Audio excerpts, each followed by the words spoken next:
Students, ಅಭ್ಯಾಸ 3.3ರಲ್ಲಿ 10ನೇ ಲೆಕ್ಕವನ್ನು ನೋಡೋಣ. ಕೆಳಗಿನ ಚಿತ್ರ ಹೇಗೆ ತ್ರಾಪಿಜ್ಯವಾಗುತ್ತದೆ ವಿವರಿಸಿ. ಯಾವ ಒಂದು ಜೊತೆ ಬಾಹುಗಳು ಸಮಾಂತರವಾಗಿವೆ? ಈಗ ಒಂದು ಚಿತ್ರ ಕೊಟ್ಟಿದೆ, KLMN ಅಂತ ಚಿತ್ರ ಕೊಟ್ಟಿದೆ. ಇದರಲ್ಲಿ M ಕೋನ 100 ಇದೆ, L ಕೋನ 80 ಇದೆ. ಇದು ಹೇಗೆ ತ್ರಾಪಿಜ್ಯವಾಗಿದೆ ಮತ್ತು ಯಾವ ಜೊತೆ ಬಾಹುಗಳು ಒಂದು ಜೊತೆ ಬಾಹುಗಳು ಸಮಾಂತರವಾಗಿ ತಿಳಿಸಿ ಅಂತ ಕೊಟ್ಟಿದ್ದಾರೆ. ಎರಡು ಸಮಾಂತರ ಬಾಹುಗಳನ್ನು ಒಂದು ಛೇದಕ ರೇಖೆ ಛೇದಿಸಿದಾಗ ಉಂಟಾಗುವ ಎರಡು ಪಾರ್ಶ್ವಕೋನಗಳ ಮೊತ್ತ 180ಕ್ಕೆ ಸಮ. ಈ ಲಕ್ಷಣವನ್ನು ಹೊಂದಿದ ಯಾವುದೇ ಆಕೃತಿ ಒಂದು ಚತುರ್ಭುಜ ಅಥವಾ ತ್ರಾಪಿಜ್ಯವಾಗುತ್ತದೆ. ಎರಡು ಸಮಾಂತರ ಬಾಹುಗಳು, ಇದರಲ್ಲಿ KL ಮತ್ತು NM ಸಮಾಂತರ ಬಾಹುವಾಗಿದೆ. ಎರಡು ಸಮಾಂತರ ಬಾಹುಗಳನ್ನು ಒಂದು ಛೇದಕ ರೇಖೆ ಛೇದಿಸಿದಾಗ, ಇವೆರಡು ಸಮಾಂತರ ಬಾಹುಗಳನ್ನು ಒಂದು ಛೇದಕ ರೇಖೆ, ಇದು ML ಒಂದು ಛೇದಕ ರೇಖೆ, NM ಅನ್ನು M ಅಲ್ಲಿ ಛೇದಿಸಿದೆ, KL ಅನ್ನು L ಅಲ್ಲಿ ಛೇದಿಸಿದೆ. ಆದ್ದರಿಂದ ML ಒಂದು ಛೇದಕ ರೇಖೆ ಆಗಿದೆ. ಈ ಸಮಾಂತರ ಬಾಹುಗಳನ್ನು ಈ ಛೇದಕ ರೇಖೆ ಛೇದಿಸಿದಾಗ ಉಂಟಾಗುವ ಎರಡು ಪಾರ್ಶ್ವಗಳಲ್ಲಿ ಉಂಟಾಗುವ ಕೋನಗಳ ಮೊತ್ತ, ಈ ಪಾರ್ಶ್ವ ಮತ್ತು ಈ ಪಾರ್ಶ್ವದಲ್ಲಿ ಉಂಟಾಗುವ ಕೋನಗಳ ಮೊತ್ತ 180ಕ್ಕೆ ಸಮ ಆಗಿದ್ದಾಗ, ಅಂದರೆ ಇಲ್ಲಿ 100 ಇದೆ, ಇಲ್ಲಿ 80 ಇದೆ, ಎರಡು ಕೂಡಿದರೆ 180 ಆಗುತ್ತೆ. 180ಕ್ಕೆ ಸಮ ಆದಾಗ ಈ ಲಕ್ಷಣವನ್ನು ಯಾವುದೇ ಚತುರ್ಭುಜದಲ್ಲಿ ಕಂಡಾಗ ನಾವು ಇದನ್ನು ತ್ರಾಪಿಜ್ಯ ಅಥವಾ ಚತುರ್ಭುಜ ಅಂತ ಹೇಳ್ತೇವೆ. ಈಗ ನೋಡೋಣ. ಮೇಲಿನ ಚಿತ್ರ KLMN ನಲ್ಲಿ NM ಬಾಹು KL ಬಾಹುವಿಗೆ ಸಮವಾಗಿದೆ. NM ಬಾಹು KL ಬಾಹುವಿಗೆ ಸಮಾಂತರದಲ್ಲಿದೆ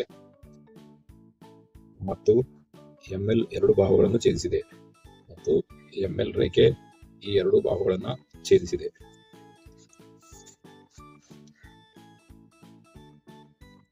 NML = 100 ಡಿಗ್ರಿ ಇದೆ ಮತ್ತು KLM = 80 ಆಗಿದೆ.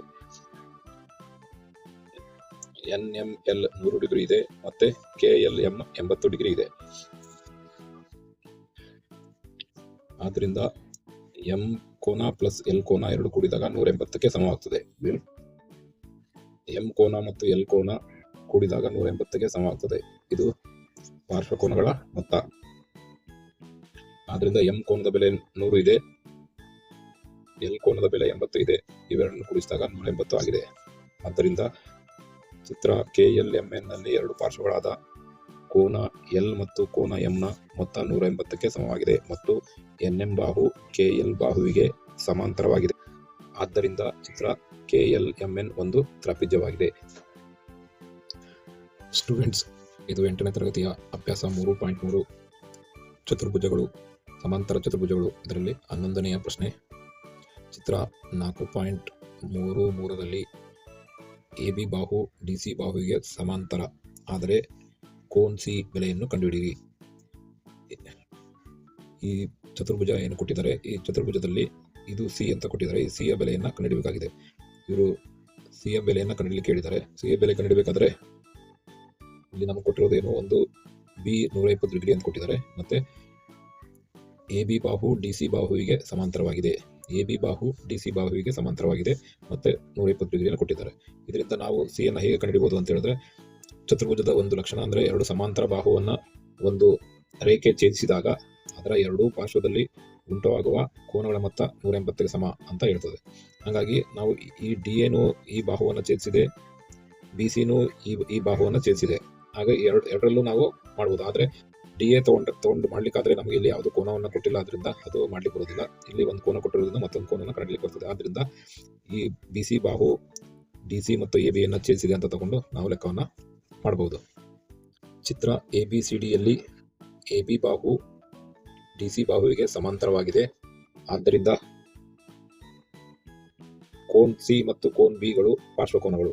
ಈಗ ನಾನು ಮೊದಲೇ ಹೇಳಿದಂಗೆ DC ಮತ್ತು AB ಬಾಹು ಸಮಾಂತರವಾದ್ರಿಂದ ಅದಕ್ಕೆ BC ಛೇದಕವಾಗಿರೋದ್ರಿಂದ ಇಲ್ಲಿ ಉಂಟಾಗುವ ಪಾರ್ಶ್ವಗಳಲ್ಲಿ ಉಂಟಾಗುವ ಎರಡು ಕೋನಗಳು 180ಕ್ಕೆ ಸಮ. ಆದ್ದರಿಂದ ಕೋನ್ C ಮತ್ತು ಕೋನ್ B ಗಳು ಪಾರ್ಶ್ವಕೋನಗಳು. ಕೋನ್ C ಮತ್ತು ಕೋನ್ B ಗಳು ಪಾರ್ಶ್ವಕೋನಗಳು, ಏಕೆಂದರೆ BC ಇಲ್ಲಿ ಛೇದಕವಾಗಿದೆ, DC ಮತ್ತು AB ಬಾಹುಗಳನ್ನು ಛೇದಿಸಿದೆ. ಆದ್ದರಿಂದ ಕೋನ್ C ಮತ್ತು ಕೋನ್ B ಗಳ ಮೊತ್ತ 180ಕ್ಕೆ ಸಮ. ಇದನ್ನ ನಾವು ಇಕ್ವೇಶನ್ ಅಲ್ಲಿ ತಗೊಂಡಾಗ ಕೋನ್ C ಪ್ಲಸ್ ಕೋನ್ ಬಿ ಇಸ್ ಈಕ್ವಲ್ ಟು 180. ಇದು ಸಮಾಂತರ ಚತುರ್ಭುಜದ ಲಕ್ಷಣಗಳು. ಎರಡು ಪಾರ್ಶ್ವಕೋನಗಳನ್ನ ಮೊತ್ತ 180ಗೆ ಸಮ ಅಂತ ಹೇಳ್ತದೆ. ಆದ್ದರಿಂದ ಕೋನ್ ಸಿ ಮತ್ತು ಕೋನ್ ಬಿ ಎರಡನ್ನೂ ಕೂಡಿಸಿದರೆ 180ಗೆ ಸಮ ಆಗಬೇಕು. ಈಗ ಕೋನ್ ಸಿ ಬೆಲೆಯನ್ನು ನಾವು ಕಂಡುಹಿಡಿಯಬೇಕಾಗಿದೆ. ಕೋನ್ ಬಿ ಯ ಬೆಲೆ ಕೊಟ್ಟಿದೆ. ಕೋನ್ ಬಿ ಯ ಬೆಲೆ 120 ಕೊಟ್ಟಿದೆ. ಆದ್ದರಿಂದ ಇದನ್ನ ಇಲ್ಲಿ ಬರ್ಕೊಳ್ಳೋಣ. ಕೋನ್ ಬಿ ಯ ಬೆಲೆ 120 ಹಾಕಿ ನಾವು ಮಾಡಿದಾಗ ಕೋನ್ C is equal to 180 minus 120 ಮಾಡಿದಾಗ ಕೋನ್ ಸಿ ಯ ಬೆಲೆ 60 ಬಂದಿದೆ. ಆದ್ದರಿಂದ ಕೋನ್ ಸಿ ನ ಬೆಲೆ 60 ಡಿಗ್ರಿ ಆಗಿದೆ. ಈಗ 12ನೇ ಲೆಕ್ಕವನ್ನು ನೋಡೋಣ. ಚಿತ್ರ 4.34ರಲ್ಲಿ ಎಸ್ ಪಿ ಬಾಹು ಆರ್ ಕ್ಯೂ ಬಾಹುವಿಗೆ ಸಮಾಂತರವಾಗಿದೆ. ಆದರೆ ಕೋನ್ ಪಿ ಮತ್ತು ಕೋನ್ ಎಸ್ ಗಳ ಅಳತೆಗಳನ್ನು ಕಂಡುಹಿಡಿಯಿರಿ. ಇಲ್ಲಿ ಏನು ಕೊಟ್ಟಿದ್ದಾರೆ ಅಂದರೆ ಕೋನ್ ಆರ್ ನ ಬೆಲೆ ಕಂಡುಹಿಡಿದ ನಂತರ ಕೋನ್ ಪಿ ಕಂಡುಹಿಡಿಯಲು ಒಂದಕ್ಕಿಂತ ಹೆಚ್ಚು ವಿಧಾನಗಳು ಇವೆಯೇ ಅಂತ ಕೇಳಿದ್ದಾರೆ. ಇದೊಂದು ಚತುರ್ಭುಜ ಪಿ ಕ್ಯೂ ಆರ್ ಎಸ್ ಅಂತ ಹೆಸರಿಡಲಾಗಿದೆ. ಇದರಲ್ಲಿ ಕ್ಯೂ ನ ಬೆಲೆ 130 ಕೊಟ್ಟಿದ್ದಾರೆ. ಆರ್ ನ ಜಾಗದಲ್ಲಿ ಚೌಕಾಕಾರ ತೋರಿಸಿರೋದ್ರಿಂದ ಇದರ ಬೆಲೆ 90 ಡಿಗ್ರಿ ಅಂತ ನಾವು ತಿಳ್ಕೊಳ್ಬೇಕಾಗ್ತದೆ. ಈಗ ನಾವು ಪಿ ನ ಬೆಲೆಯನ್ನು ಕಂಡುಹಿಡಿಯಬೇಕು. ಪಿ ನ ಬೆಲೆಯನ್ನು ಕಂಡುಹಿಡಿಯಲಿಕ್ಕೆ ನಮಗೆ ಒಂದಕ್ಕಿಂತ ಹೆಚ್ಚು ಮಾರ್ಗಗಳಿವೆ ಅಂತ ಕೇಳಿದ್ದಾರೆ. ಚಿತ್ರ ಪಿ ಕ್ಯೂ ಆರ್ ಎಸ್ ನಲ್ಲಿ ಎಸ್ ಪಿ ಬಾಹು ಆರ್ ಕ್ಯೂ ಬಾಹುವಿಗೆ ಸಮಾಂತರವಾಗಿದೆ. ಚಿತ್ರ ಪಿ ಕ್ಯೂ ಆರ್ ಎಸ್ ನಲ್ಲಿ ಎಸ್ ಪಿ ಬಾಹು ಆರ್ ಕ್ಯೂ ಬಾಹುವಿಗೆ ಸಮಾಂತರವಾಗಿದೆ. ಈ ಎರಡು ಬಾಹುಗಳು ಒಂದಕ್ಕೊಂದು ಸಮಾಂತರವಾಗಿದ್ದಾವೆ. ಪಿ ಕ್ಯೂ ಬಾಹು ಎಸ್ ಪಿ ಮತ್ತು ಆರ್ ಕ್ಯೂ ಬಾಹುಗಳನ್ನು ಛೇದಿಸಿದೆ. ಪಿ ಕ್ಯೂ ಬಾಹು ಎಸ್ ಪಿ ಮತ್ತು ಆರ್ ಕ್ಯೂ ಬಾಹುಗಳನ್ನು ಛೇದಿಸಿದೆ. ಪಿ ಕ್ಯೂ ಬಾಹು ಆರ್ ಕ್ಯೂ ಬಾಹುವನ್ನು ಕ್ಯೂ ನಲ್ಲಿ, ಪಿ ಕ್ಯೂ ಬಾಹು ಎಸ್ ಪಿ ಬಾಹುವನ್ನು ಪಿ ನಲ್ಲಿ ಛೇದಿಸಿದೆ.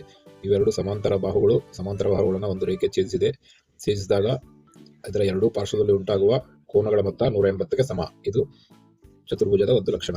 ಚಿತ್ರದಲ್ಲಿ ಕ್ಯೂ ಆರ್ ಎಸ್ 90 ಡಿಗ್ರಿ ಎಂದು ತೋರಿಸಿದೆ. ಆದ್ದರಿಂದ ಆರ್ ಇಸ್ ಈಕ್ವಲ್ ಟು 90 ಅಂತ ತಗೊಳ್ಳೋಣ. ಚಿತ್ರದಲ್ಲಿ ಕ್ಯೂ ಆರ್ ಎಸ್ 90 ಡಿಗ್ರಿ ಅಂತ ತೋರಿಸಿದೆ. ಈ ಚೌಕದ ಚಿತ್ರ ಆಗಿದ್ರೆ ಇದು 90 ಡಿಗ್ರಿ ಅಂತ ಅರ್ಥ. ಆದ್ರಿಂದ ಇದನ್ನ 90 ಅಂತ ತಗೊಂಡಿದೆ. ಇಲ್ಲಿ ಕೋನ್ ಪಿ ಅನ್ನು ನಾವು ಕಂಡುಹಿಡಿಯಬೇಕಾಗಿದೆ. ಕೋನ್ ಕ್ಯೂ ನ ಬೆಲೆ 180 ಅಂತ ಕೊಟ್ಟಿದೆ. Equal to 180. ಇವೆರಡು ಕೋನಗಳ ಮೊತ್ತ, ಪಾರ್ಶ್ವಕೋನಗಳ ಮೊತ್ತ 180 ಅಂತ ಲಕ್ಷಣದ ಪ್ರಕಾರ ಬರ್ಕೊಂಡಿದೆ.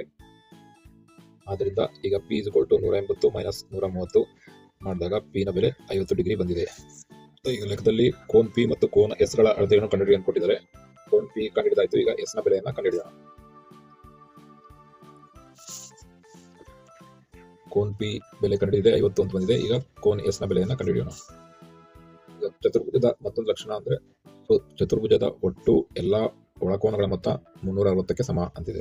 ಈಗ ಇಲ್ಲಿ ಪಿ 50 ಬಂದಿದೆ, ಕ್ಯೂ 130 ಅಂತ ಕೊಟ್ಟಿದ್ದಾರೆ, ಆರ್ 90 ಅಂತ ಕೊಟ್ಟಿದ್ದಾರೆ. ಈಗ ಇದು ಒಂದು ಕಂಡುಹಿಡಿಯಬೇಕಾಗಿದೆ. ಆದ್ರಿಂದ ಚತುರ್ಭುಜದ ಎಲ್ಲಾ ಒಳಕೋನಗಳ ಮೊತ್ತ 360ಕ್ಕೆ ಸಮ ಅಂತ ತಗೊಂಡಾಗ P plus Q plus R plus S is equal to 130 ಅಂತ ತಗೊಂಡಾಗ ಈ ಎಸ್ ನ ಬೆಲೆಯನ್ನ ನಾವು ಕಂಡುಹಿಡಿಯಬಹುದು.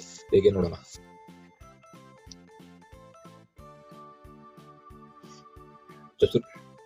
ಚತುರ್ಭುಜದ ಒಳಕೋನಗಳ ಮೊತ್ತ 360 ಡಿಗ್ರಿಗೆ ಸಮವಿರುತ್ತದೆ.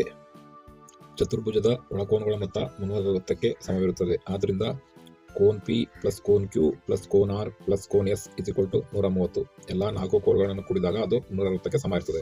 ಆದ್ರಿಂದ ಕೋನ್ ಪಿ ಯ ಬೆಲೆ ಗೊತ್ತಿದೆ ನಮಗೆ 50, ಕೋನ್ ಕ್ಯೂ ನ ಬೆಲೆ ಕೊಟ್ಟಿದ್ದಾರೆ 130 ಅಂತ, ಕೋನ್ ಆರ್ ನ ಬೆಲೆ 90 ಅಂತ ಗುರುತಿಸಿದ್ದಾರೆ. ಆದ್ರಿಂದ ನಮಗೆ ಈಗ ಕೋನ್ ಎಸ್ ನ ಬೆಲೆ ಬೇಕಾಗಿದೆ. Is equal to 360. 4 ಕೋನಗಳನ್ನು ಕೂಡಿದಾಗ 360 ಬರ್ಕೊಳ್ಬೇಕು. ಈಗ ನಮಗೆ ಕೊಟ್ಟಿರೋ ಕೋನಗಳನ್ನು ಮೊದಲು ಕೂಡ್ಕೊಳ್ಳೋಣ. 50 ಪ್ಲಸ್ 130 ಪ್ಲಸ್ 90 ಕೂಡಿಸಿದಾಗ 270 ಆಗ್ತದೆ. ಪ್ಲಸ್ ಕೋನ್ ಎಸ್ ಇಸ್ ಈಕ್ವಲ್ ಟು 360. ಈಗ ಕೋನ್ ಎಸ್ ನ ಬೆಲೆ ಕಂಡುಹಿಡಿಯಬೇಕಾದ್ರೆ 360 ಮೈನಸ್ 270 ಬಲಭಾಗ ತಗೊಂಡಾಗ ಮೈನಸ್ 270 ಆಗ್ತದೆ. 360ರಲ್ಲಿ 270 ಕಳೆದಾಗ ನಮಗೆ ಎಸ್ ನ ಬೆಲೆ 90 ಡಿಗ್ರಿ ಬಂದಿದೆ. ಆದ್ರಿಂದ ಕೋನ್ ಪಿ ಯ ಬೆಲೆ 50 ಅಂತ ಬಂದಿದೆ, ಕೋನ್ ಎಸ್ ನ ಬೆಲೆ 90 ಅಂತ ಬಂದಿದೆ. ಸ್ಟೂಡೆಂಟ್ಸ್, ಇದು ಮ್ಯಾಥ್ಸ್ ಮ್ಯಾಗ್ನೆಟ್ ಯೂಟ್ಯೂಬ್ ಚಾನಲ್. ಯಾರೆಲ್ಲ ಸಬ್ಸ್ಕ್ರೈಬ್ ಆಗಿಲ್ಲ ದಯವಿಟ್ಟು ಸಬ್ಸ್ಕ್ರೈಬ್ ಆಗಿ. ಸಿಂಪಲ್ ಆಗಿ ಗಣಿತ ಕಲಿಯಲು ಲೈಕ್ ಮಾಡಿ, ನಿಮ್ಮ ಎಲ್ಲ ಗೆಳೆಯರಿಗೂ ಶೇರ್ ಮಾಡಿ. ಧನ್ಯವಾದಗಳು.